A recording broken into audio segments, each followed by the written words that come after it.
E os artistas de Slavoj Žižek, né, por estarem conectados com o planeta Netuno, né, captam, né, esse sentimento de unidade característico de Netuno. Né. Eles são, digamos assim, diz Hermann Bacher, eles são instrumentos, né, que trazem as verdades na forma da pena, né, nos poetas, da tinta ou do som. A fé, dizem, né, essa imagem não dá para ver muito bem, sempre foi representada como uma pessoa bem velha, uma senhora já de cabelos brancos. Né? Muitas vezes com uma luz na mão. Lembram da tocha? Né? Da tocha da razão? Algumas vezes com a cruz, e quase sempre com flores ou ramos de oliveira, né, da paz. Mas, na verdade, dificilmente ela vem assim sozinha, raríssimas vezes. Ela vem com as suas irmãs. Lembram quem são as irmãs da fé? Nós temos, a Paulo nos diz, né, as irmãs da fé, a esperança e o amor. Não por menos ele nos diz. Diz na Bíblia agora, pois permanecem a fé, a esperança e o amor. Permanecem. Me causa confusão esse permanecem. Me faz pensar esse permanecem. Permanecem por quê? Havia muitas virtudes e nós jogamos fora, não precisamos mais delas? Ou elas foram complementadas nessas três? Ou restaram só essas três? Como é se permanecem? A fé, a esperança e o amor, elas são as três virtudes chamadas, inclusive, pela Igreja Católica de cristãs, né, ou teologais. Por que cristãs? É evidente, porque são, digamos assim, essenciais para aqueles que já escolheram levar uma vida realmente cristã, para aqueles que já escolheram levar uma vida imitativa de Cristo, né, digamos assim. De forma que dissociar essas três virtudes é mais uma questão humana, bem humana, é mais uma questão pedagógica, didática. Nós precisamos dissociar tudo, não é verdade? Como crianças que estão brincando com aqueles blocos de montar. Primeiro nós analisamos cada bloco, etc., e depois montamos. O fato é que se nós realmente começarmos a meditar, fica difícil nós examinarmos a fé sem considerarmos o amor e a esperança, ou caridade, como se diz em latim, né? Fides, estis, caritas. Para confundirmos um pouco mais ainda, São Paulo, lá em Gálatas, nos diz: a fé atua pelo amor. Aí fica mais difícil ainda a dissociação. De forma que, digamos, imaginando assim as três, me veio em mente um triângulo. Já que as tríades geralmente são... As tríades também elas têm essa característica, né? Repararam? Elas têm duas coisas que lutam, que trabalham para uma terceira. As tríades, por exemplo, as tríades astrológicas, né, dos 4 elementos, né? A cada tríade, signo de água, né? 2 caminham para sutilizar, para aperfeiçoar um terceiro. Então, a fé, esperança e amor. Ora, a fé, através da esperança, aumenta o meu amor. Se eu tenho mais amor, mais fé. E isso é interminável. Isso é interminável. Então, essa tríade trabalha na evolução, nos mostra, aliás, como nós trabalhamos essa tríade, chega a nos mostrar que estágio evolutivo nós estamos, que estágio evolutivo a humanidade está. Não é assim que caminha a evolução? Espirais sobre espirais, se afunilando, se aperfeiçoando, se sublimando. Mas fica muito difícil nós examinarmos as coisas assim, né? Em 3D, digamos assim. Nós costumamos estudar de forma linear. Então vamos examinar a fé sob um ponto de vista linear, mais simples. Mesmo sob um ponto de vista linear, digamos assim, vamos pegar a Bíblia, não é? A fé, a Bíblia é o livro onde mais aparece o termo fé. Então, mesmo sobre uma visão bem superficial, né, uma pesquisa bem superficial, dessas que a gente pode fazer pela internet, né, hoje em dia, muito facilmente, nós vemos que nos livros do Antigo Testamento, nós sabemos, a fé aparece entre 1 a 4 vezes. Isso daí é fácil de pesquisar ali no Google. De 1 a 4 vezes. Né? Isso considerando-se as dificuldades de tradução, as variantes de versões, etc. Né? O mais certo é que apareça uma única vez ali no livro de Abacuque, que por sinal já é um dos últimos livros do Antigo Testamento. Quer dizer, então praticamente ali no início nem aparece essa palavra. E ali ainda em Abacuque, veja a expressão, mas o justo pela sua fé viverá. Justo, justiça, a lei. Nós sabemos muito bem que o Antigo, pelos estudos aí que vocês têm todos os sábados, nós sabemos muito bem que predominava, né, no Antigo Testamento, né, a antiga dispensação, certo? Os 10 mandamentos, a lei, enfim, o temor, era assim que estava a humanidade, influenciada por uma fé em Deus, né, através do temor, da lei, de uma imposição quase. Ali no Novo Testamento, a fé aparece cerca de 243 vezes. Novamente, todos os percalços, né, porque passou a Bíblia. Mas é uma diferença bem grande. Não é? Além disso, mesmo também examinando somente as expressões fé no Antigo Testamento, nós vamos ver que ela sofre uma evolução. Há no princípio, né, que são os 4 evangelhos, uma demonstração da fé pelo exemplo. Afinal de contas, lembram bem, os 4 evangelhos e mais ainda o livro de Atos, né, dos Apóstolos, eles, digamos, contam uma narrativa de quem? De Cristo. Eles demonstram, narram, historicamente, alguns acreditam, toda a atividade, todo o ensino de Cristo. Certo? Max Heindel, né, a filosofia Rosa Cruz, já diz que os evangelhos, na realidade, são ensinamentos esotéricos, né, de escolas iniciáticas. Então, por essa razão, nós escolhemos os 4 evangelhos, algumas passagens dos 4 evangelhos, para representar, né, para falar sobre a fé. Max Heindel, em Filosofia Rosa Cruz, Perguntas e Respostas, ele diz: se o querido amigo procurar na Bíblia como Cristo curou um doente, virá que a fé daquele que procurava a cura sempre foi salientada. O irmão Goethe falou sobre isso. Era o que aparecia. Agora, Cristo definiu a fé?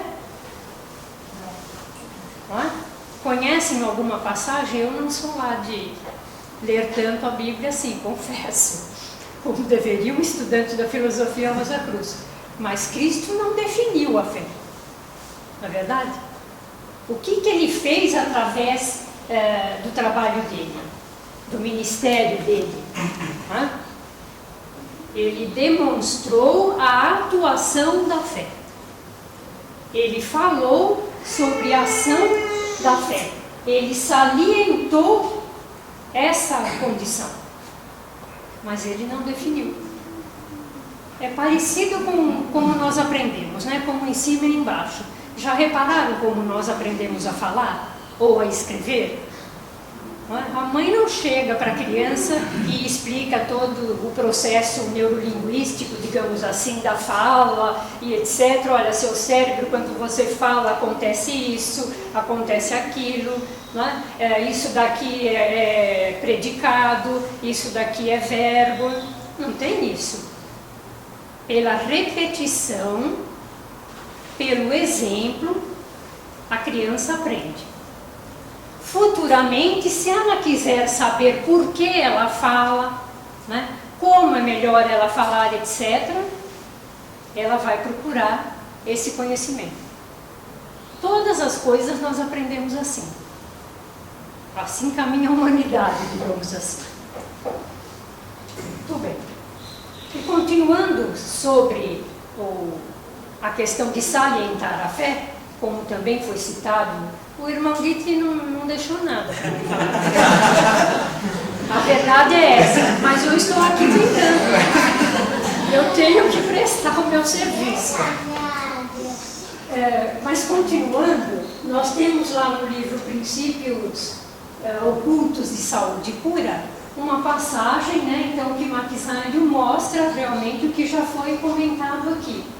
Em todos os casos em que Cristo sanou, veja bem a palavra agora, sanou, não curou.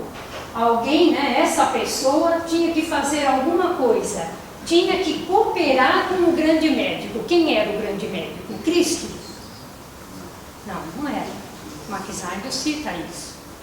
Deus é o grande médico, né? Alguns o grande arquiteto, etc. O poder interno, o poder superior, não importa. As leis da natureza, não importa. Antes que a cura se efetuasse, dizia ele, estenda a tua mão, e quando a pessoa assim fazia, ficava curada, etc. Dizia outro, toma o teu leite e anda, e quando isso era feito, desaparecia a enfermidade. Ao cego mandou, vai banhar-te no lago de Siloé. Ao leproso, vai ao sacerdote, oferece donativo, etc, etc, etc. Então havia duas questões fundamentais que nesse livro, inclusive no capítulo 8, falando sobre o sistema de cura da Fraternidade Rosa Cruz, Maquisânio chama atenção. Uma é que Cristo salientava a função da fé. A outra é que ele pedia uma ação determinada. Que o paciente, né, determinasse uma ação. Ah, mas você está falando da fé, então só com relação à cura? Não. Ou melhor, sim e não só. Porque, afinal de contas, a cura, né, sob o ponto de vista da filosofia Rosa Cruz, é muito mais abrangente. O que nós somos aos olhos de Deus, digamos assim? Né? Crianças crescendo e espíritos ou que se desviaram, se perderam em algum lugar, doentes em algum ponto, né? Estamos nos regenerando. E o poder sanador, o grande médico Deus, é o que nós esperançamos, né? É o que nós esperançamos através da fé. Então, todas essas demonstrações de cura do ministério de Cristo servem não só para efeito de cura, não estamos falando de uma cura, de uma doença física. Aliás, Cristo demonstrou também essa tríade, essa triplicidade, a cura do físico, da alma, do espírito, mostrando sempre que, na verdade, a causa é espiritual. Muito bem. Então, essa ação determinada tinha que ser realizada. Eram simples pedidos, né? Isso continua Maquisânio, mas tinham que ser feitos com obediência. Ai, que palavra obediência! Eu pensei que eu tivesse entrado numa escola clariana para falar de liberdade, né? Para falar de ideias próprias, de criatividade, epigênese. Eu, o senhor do meu destino. Né? E me vem com essa expressão obediência. Mas será que nós já aprendemos isso? Não é? Isso daí, da ideia aquariana, É realmente o que a fraternidade divulga, está se preparando. Mas já estamos preparados? Realmente? Vamos ver. Com relação à obediência, além da fé, Maquisardo dá um exemplo interessante, ali também no Princípios Ocultos de Saúde e Cura, que é de Naamã. E ele vai para esse exemplo ainda, um pequeno retorno ele faz ao Antigo Testamento. Naamã era um general, fazendo um resumo, sim, porque é bem longo, quem quiser saber, é lá em Reis de 5 a 21, nós vamos fazer um resumo.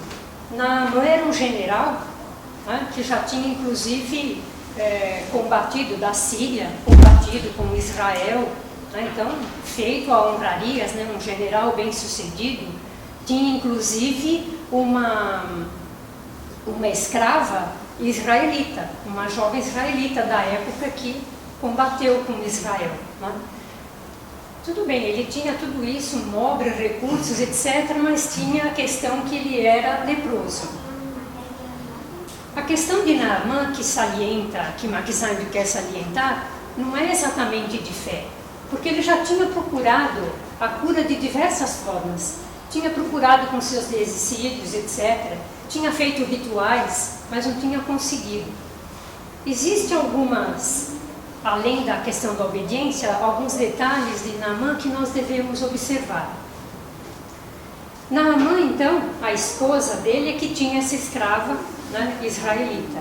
A escrava israelita, uma jovem, uma virgem, sugeriu a Naamã que procurasse o profeta da terra dela, Eliseu, um profeta israelita. Profeta, então, sabem, era o representante de Deus. Naamã vai, certo de que seria curado, mas ele espera uma situação.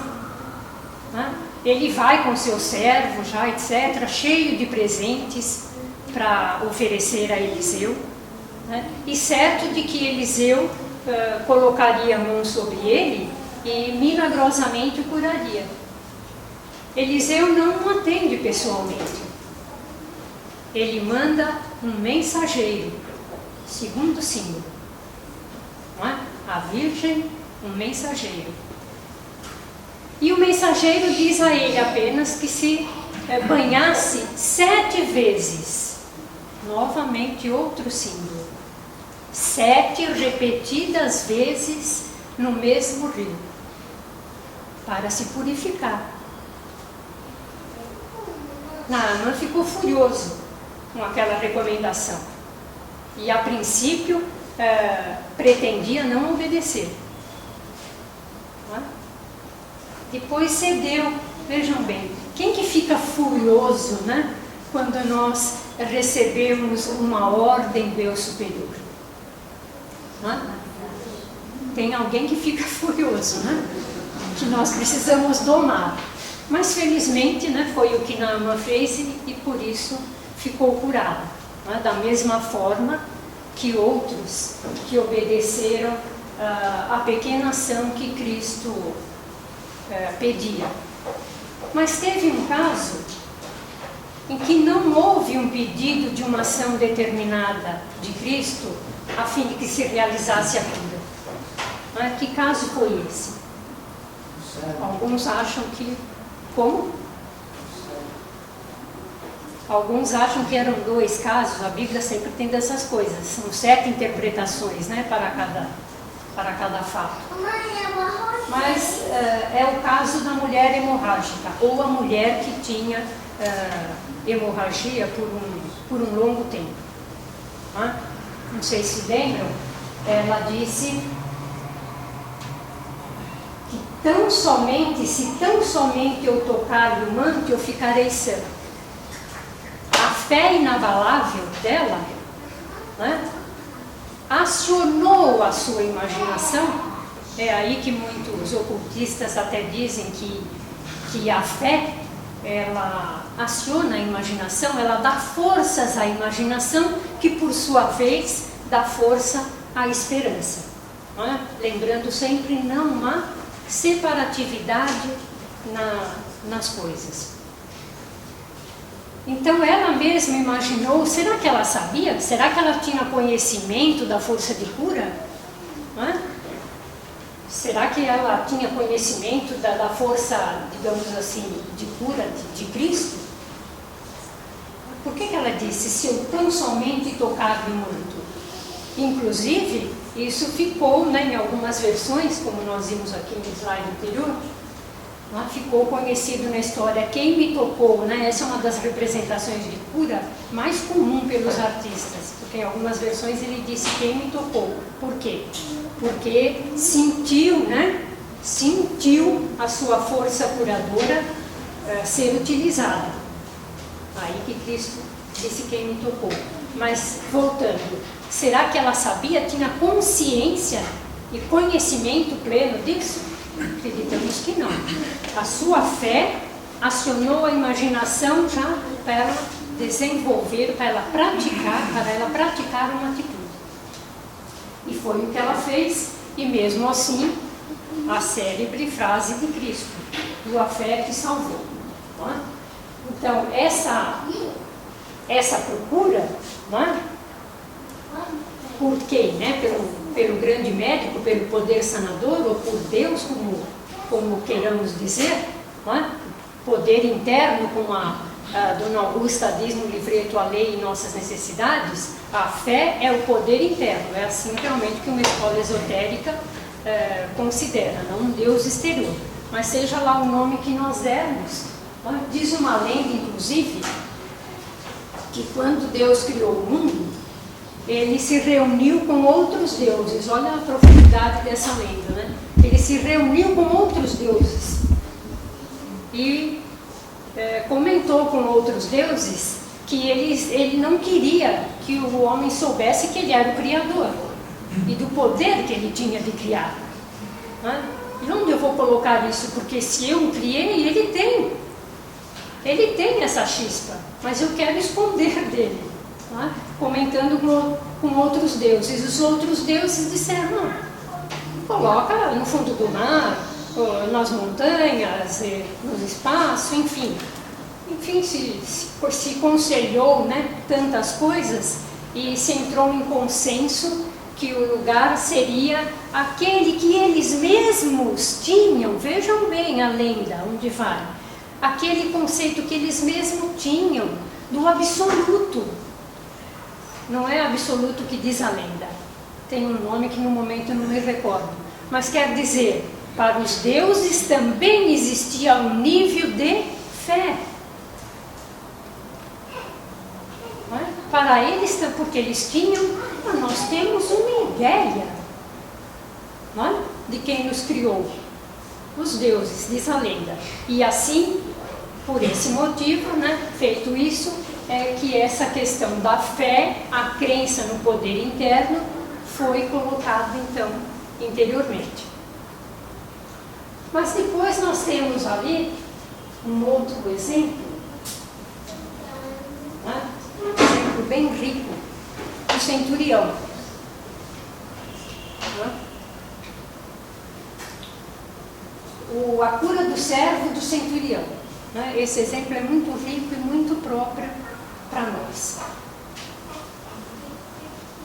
O centurião, resumindo, né? Também, sendo centurião, tinha servos, escravos, etc. E foi pedir a Cristo a cura de um dos seus servos. Não era para si. O centurião foi pedir. A demonstração de fé não era para um pedido próprio. E quando ele chegou a Cristo Jesus, ele disse, né, a Cristo Jesus que o seu servo estava paralítico, etc., na casa dele, e Cristo falou, me leve até a sua casa. A partir daí, ele começou a dizer que não era digno de que Cristo Jesus fosse até a sua casa. Inclusive, muitos dizem que a expressão da Igreja Católica, eu não sou digno de que entreis em minha morada. Né? Mesmo quem não é da Igreja Católica, diz que nasceu dessa passagem de Cristo. Ele diz isso: eu não sou digno que entreis em minha morada. E a partir daí ele explica: eu também tenho servos que fazem isso. Ele cita 4 servos, enfim, 4 situações onde ele mostra que ele falou: eu também sei e dirijo algumas pessoas, né? E por isso sei bem que não sou digno de que entres em minha morada. Esses quatro elementos, alguns dizem que são os 4 éteres do corpo vital, né? São servos do centurião, tá?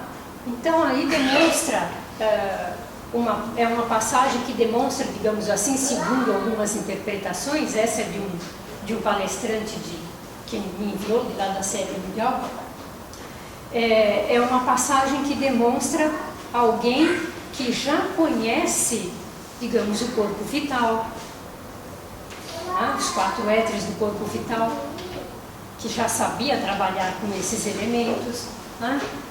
Alguém que é semelhante a um aspirante Rosa Cruz, pedindo por cura para alguém, não ele. A fé numa situação dessa é de uma importância para nós, né, extraordinária, certo? Pedir para alguém. E no caso, o que ocorreu? Cristo fez uma cura à distância. O que é isso, senão o nosso trabalho de cura? Ele estava, no momento, fazendo algo semelhante ao auxiliar invisível.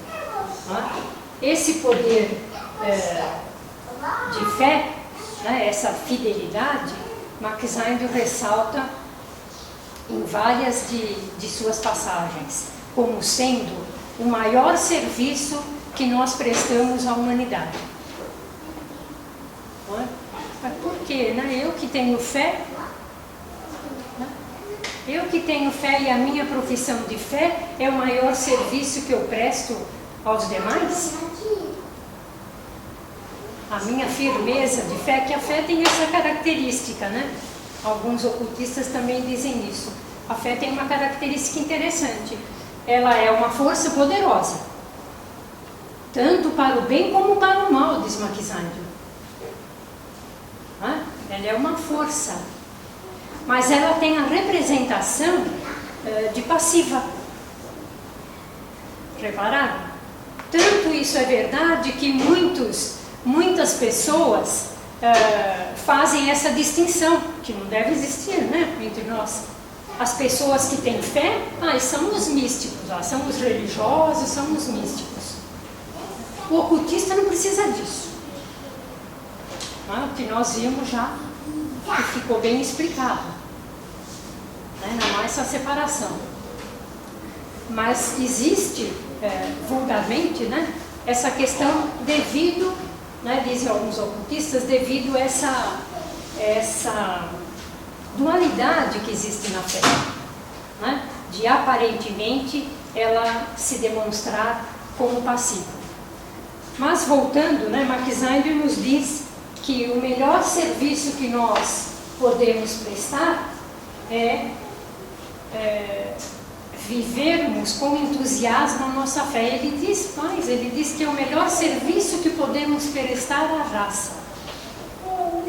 Geralmente, quando nós começamos nos ensinamentos, né, nós achamos que isso não é importante, ou nós não sabemos exatamente como fazer.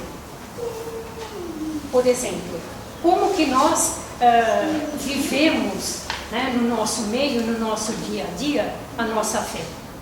Nós temos que demonstrar na prática aquilo que nós acreditamos, não é verdade? Temos que demonstrar na prática. Mas vamos pegar um exemplo bem concreto para a gente não se perder. O exemplo de não comer carne, de sermos vegetarianos. Tudo bem. Nós temos conhecimento, porque sim, porque não, etc. Acreditamos naquilo, passamos a ser vegetarianos. Tá? Mas em situações do nosso dia a dia, com a nossa família, com os demais, muitas vezes, né, vem aquilo lá, para que você faz isso? Para que fazer isso não importa tanto? Né? Começa a vir a dúvida. Ou então nós temos um outro comportamento. Para que também eu vou professar a minha fé se eu vou provocar desarmonia? É uma provação que nós passamos, é um aprendizado. Não que a gente tenha que demonstrar o entusiasmo da nossa fé pregando, evidentemente, pregando constantemente, ferindo o que o outro acredita. E não também que nós não possamos uma vez ou outra ceder a fim de não escandalizar a crença dos demais. Não é? O que quer dizer quando Cristo fala isso? Não escandalizar a crença dos demais. Quer dizer, quando nós sabemos que o nosso poder interior, que o nosso conhecimento que nós professamos possa escandalizar, possa ferir o livre-arbítrio dos demais, então sim, nós cedemos. Mas do contrário, nós temos que professar essa fé com entusiasmo. É um dos maiores serviços que nós prestamos à humanidade. Max Heidel diz, inclusive, né, que quem não possuir esta virtude da fé não poderá obter a iniciação. Olha, ele é enfático. Max Heidel é enfático. Lembram da passagem que tem aí no sábado musical? Passagem do Cavaleiro e do Cisne. Então vejam, o mesmo comportamento que nós tivemos no dia a dia com os nossos familiares, geralmente, né? Essa é a hora de provação da nossa fé, nas nossas casas, no nosso meio, enfim, como é fora, é dentro. A mesma prova nós teremos ao chegarmos na iniciação. Lembram, no Lohengrin, vocês devem todos já ter assistido, a fim de resumir e não se estender, a Elsa casa, né, com um cavaleiro que ela não podia identificar, né, conhecer o nome, etc., falar, enfim. Mas ela tinha que ter fidelidade a ele.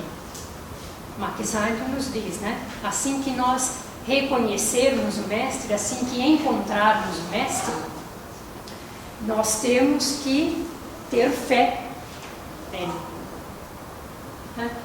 Fé aí no sentido de fidelidade, fides, né? A origem da palavra fé. Tá? Vai mais além, ele chega que se isso não ocorrer, nem lágrimas naquela existência, se nós falharmos na existência, nem lágrimas de contrição fará com que novamente nós tenhamos aquela oportunidade na mesma existência. Então vejam como essa questão da evolução da fé, ela vai se refinando individualmente nas nossas experiências, né? Primeiro fora, coisas mais concretas, etc. Individualmente e coletivamente, toda a humanidade está passando essa experiência da evolução e o refinamento da fé.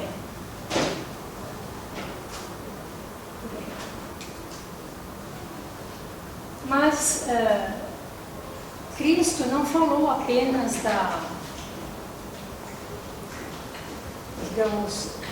atuação da fé ou de muita fé, né? Ele falou da falta de fé, né? Da incredulidade.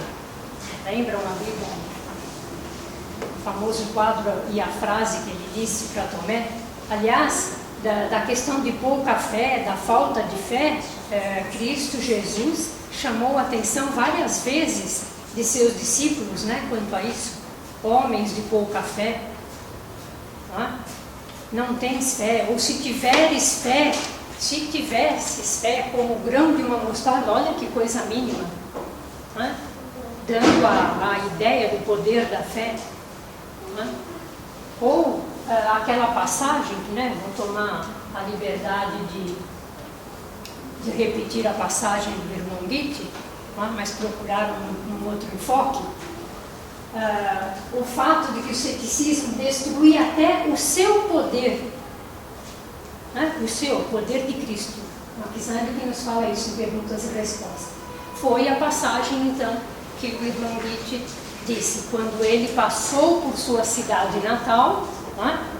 E lá não pôde fazer grandes curas, né? Que daí veio a expressão, ninguém é profeta na sua terra. Né? E por que ele não pôde fazer grandes curas? O que disseram? Alguém lembra o que disseram? Marquisânio cita, o que disseram aí? Disseram, mas este não é Jesus? Não é? Naquele lugar eles conheciam Jesus de Nazaré, não o Cristo. Não é? Eles conheciam Jesus porque o Cristo utilizava o corpo de Jesus. Eles estavam vendo a aparência. Mas este não é Jesus de Nazaré, né? Filho de Nazaré? E para eles, então, de lá de Nazaré, muita coisa não viria. Não é? Muita coisa não viria. Eles tinham uma ideia pré-concebida. Não é? Uma ideia pré-concebida. Eles conheciam apenas Jesus.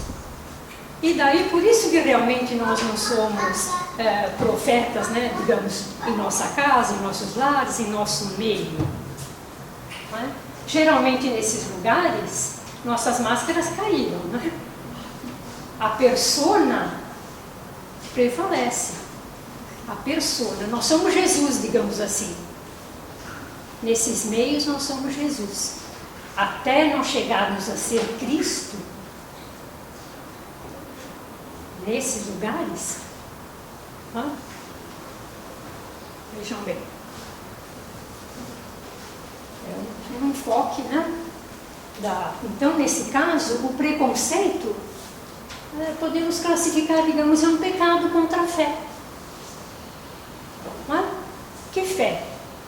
O poder interno do outro, do meu semelhante. Não é? O preconceito que eu faço dele é um pecado. Eu aniquilo a fé dele. Essa sensibilidade, não é? Marquisânio cita também que essa questão de se eu já pré-conceituo que alguém não conseguirá realizar algo, né? As pessoas sensíveis vivenciam muito isso. Os músicos, quando estão numa banca examinadora, vivenciam muito isso. Os músicos geralmente são sensíveis. Eu pessoalmente tive a oportunidade de ver estudante dizer, como meu professor, eu sou extraordinário. Eu chego na banca examinadora, eu desmorono. A parte outras questões, evidentemente, psicológicas aí no jogo, mas uma característica é essa. A banca examinadora não conhece, etc.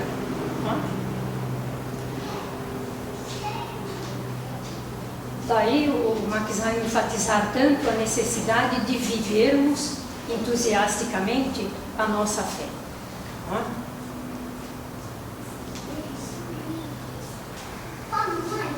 A mente aberta é que aniquila o preconceito. Então, é a questão de fé, então. Fica evidenciado. É requisito fundamental para qualquer investigação.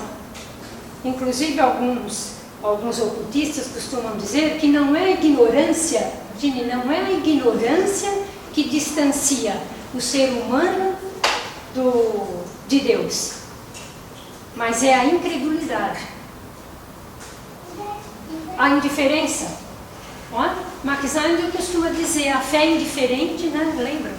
Tem passagens, ele costuma dizer a fé indiferente, em contraponto, ele diz, quando tivermos a fé viva do cristão místico, sei lá Deus o que será isso, né?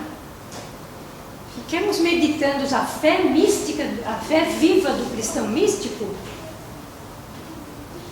Que poder, né, seria? E não esta fé indiferente, ele costuma dizer, a indiferença mata. Não é? Então, daí os ocultistas dizerem, né, a incredulidade, a dúvida é que mata, né, matam o quê? Esse caminho, não é? Essa crença na esperança e a crença no poder interno. Não é? Tanto que Cristo Jesus bem-aventurou a fé, né?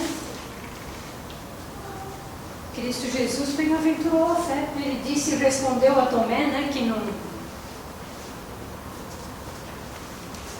disse que não cria enquanto não creria enquanto não visse. Então ele respondeu que bem-aventurados os que não viram e creram. Ó. Aí começou, né, uma evolução da fé que foi lá dada a definição depois de Paulo, né, em Hebreus, não é?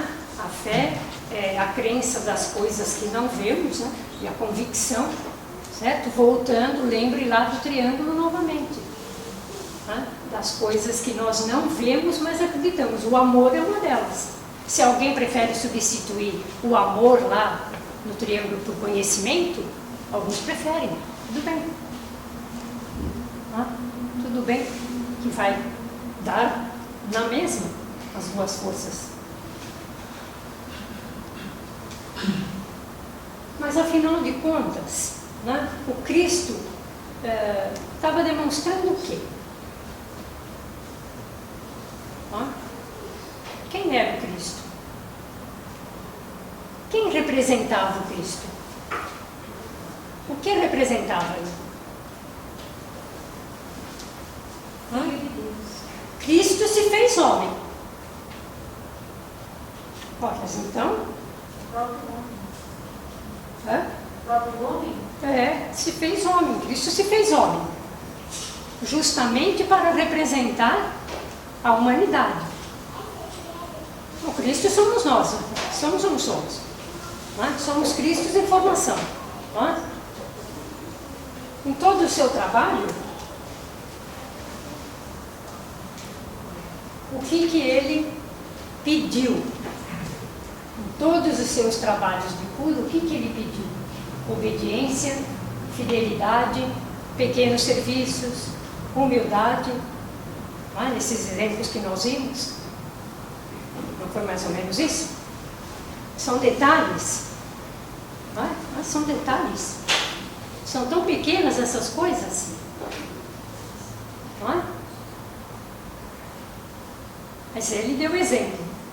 Ele foi lá a pessoa que nos ensinou, né, concretamente, através do seu ministério, aquelas atividades que no começo nós temos que aprender, para depois questionarmos e sabermos exatamente o porquê.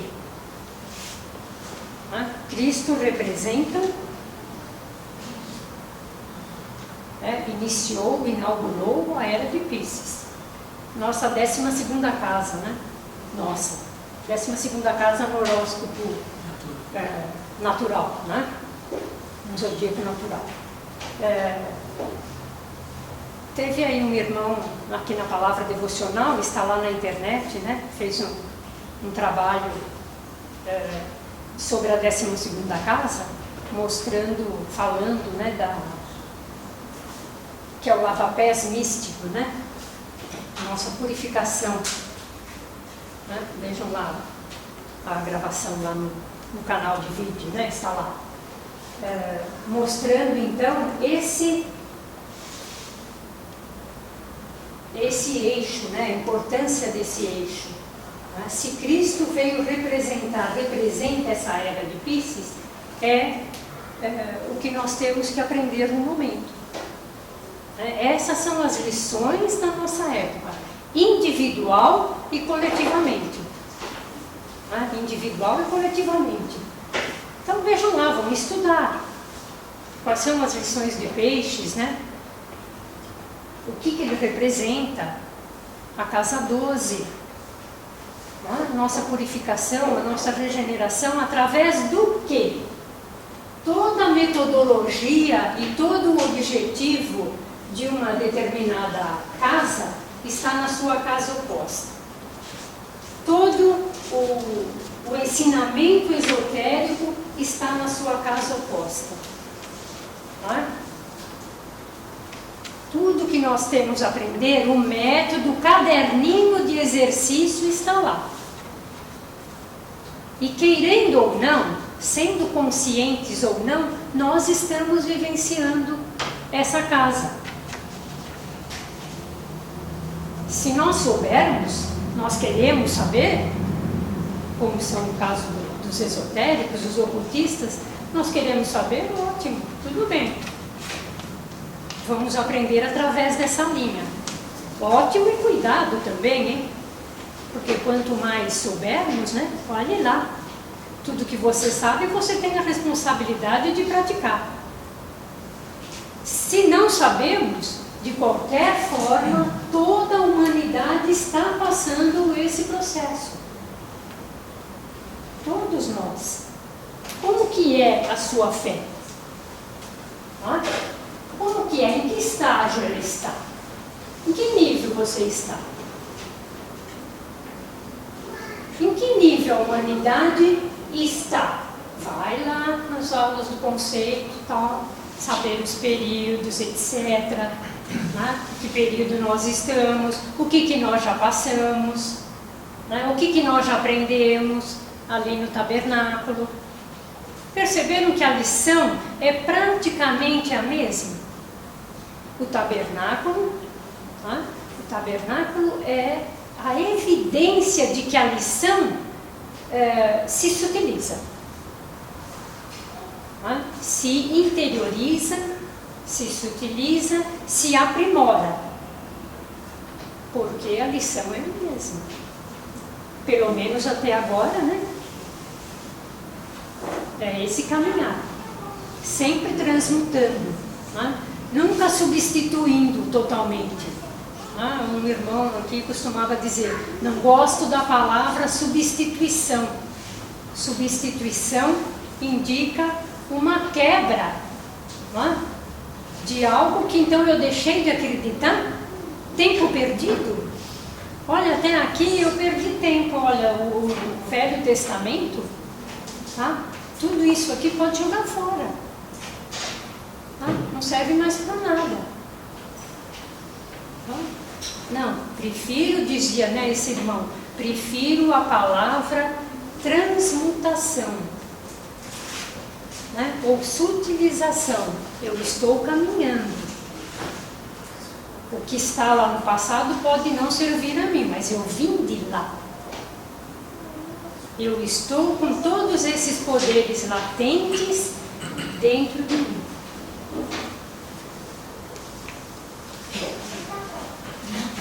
Como é a nossa fé? Como é a sua fé? É cega? Existe a fé cega? Será que a fé é cega mesmo? Aqui um artista representou, né, a fé, né, Fitz. Eu acho que não tem representação melhor, né, para nós, né, para o ser humano em geral. A fé carregando uma cruz de olho vendado. É cega, mas não é. Ela não quer ver. Né? Ela não quer ver. Mas é a fé, continua. Crucificada. Pois não. Assim, existe convicção.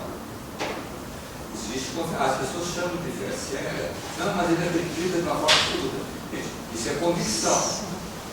É diferente. Né? O irmão Guito, inclusive, tinha comentado. Exatamente.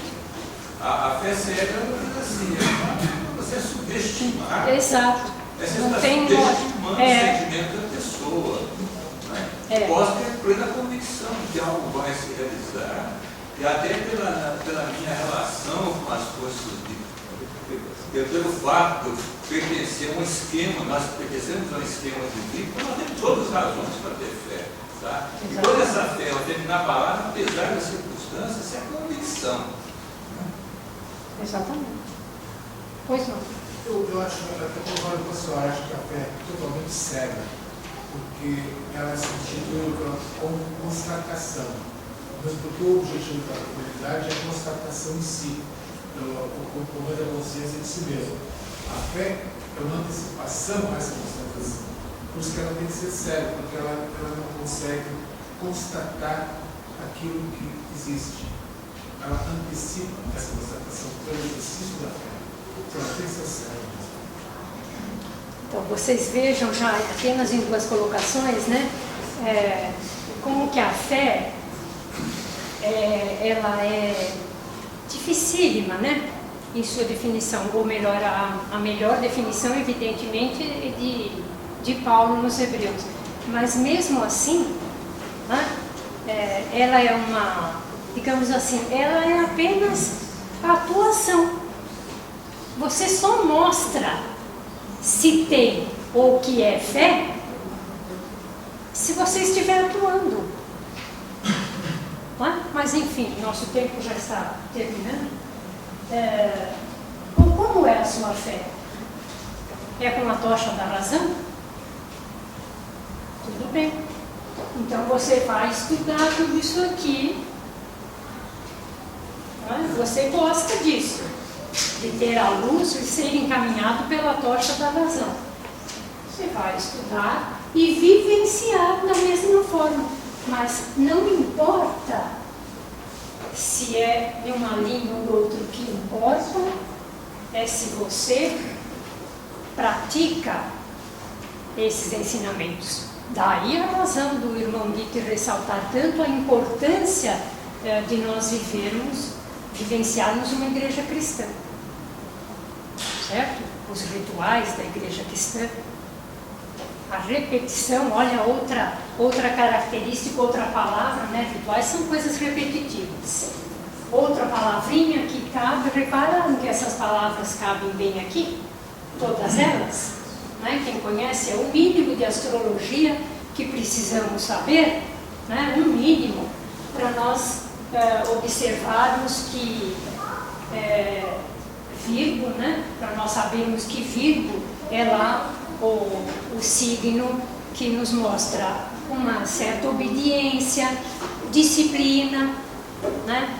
Pequenos detalhes, fidelidade nas coisas pequenas, né? Pequenas, ai que coisa chata, coisas pequenas, isso é serviço para mim fazer, eu estudei tanto, né? Humildade decorrente, né, dessa questão, humildade, fidelidade, purificação, né? Virgem tem muito a ver com a pureza, por isso que nós reparou como está em voga o conhecimento de atividades que purificam o organismo. Repararam? É detox, é não sei mais o que, é antioxidante. A moda não é mais agora colocar coisa no organismo para ele ficar forte, não, é para purificá-lo. Vejam só, é toda a humanidade, é toda, achando que está seguindo a ciência, ou não sei o que, quem eles estão seguindo? Mas é a evolução natural.